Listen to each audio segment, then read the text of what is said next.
But teaching people how to solve problems will solve more problems than the one problem. Yes. And also, the identified problem from our perspective may not actually be the real problem.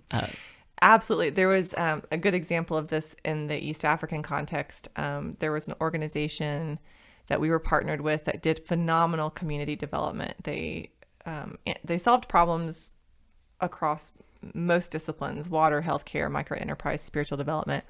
And I remember there's one specific community.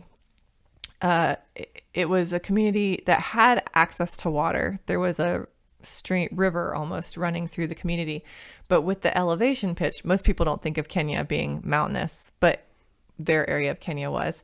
It was a very steep climb down to the river. And these women would go to haul water during the day, and they would be carrying 40, 50-pound jerry cans of water up this cliff. It was just very dangerous. They were doing it incredibly well. It used to be when teams would go visit that community, it became like the CrossFit challenge of that team to see if they could keep up with the 70-year-old woman carrying the jerry can up that mountain. With the altitude, it was very difficult, even if you were in shape, if you had not built a lifetime around that activity. Well, the community leaders asked this organization to solve that problem and create a tank that would receive water from a borehole that would then distribute it to access points around the community, basically a tap that they could all go with their jerry can. And instead of climbing a mountain, they would go to various points around the community, whichever one was local to them, closest, and fill their jerry cans and take it back home. It was an easier solution than taps in every home. It was more safe than the cliff.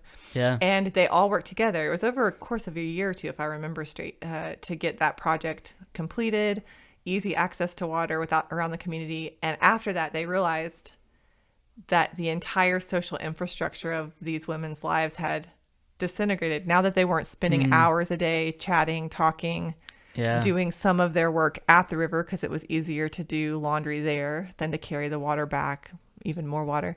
And so they had to solve a whole new problem for how to keep the social infrastructure now that water was accessible and no longer life-threatening.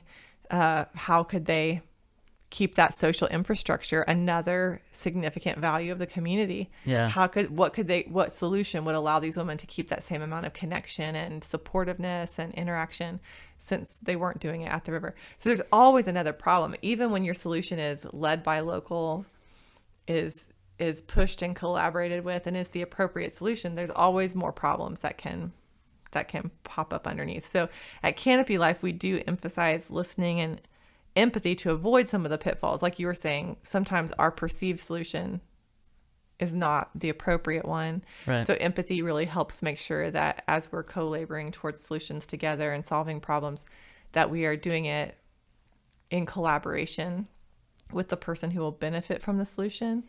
But it is unavoidable that other problems will, you just can't control all of life. Like there's always going to be problems. So teaching people the process of problem solving with an ethical mindset, with empathy and dignity, not just to promote themselves. It's definitely something we value a lot more so than just solving the problems, is raising up problem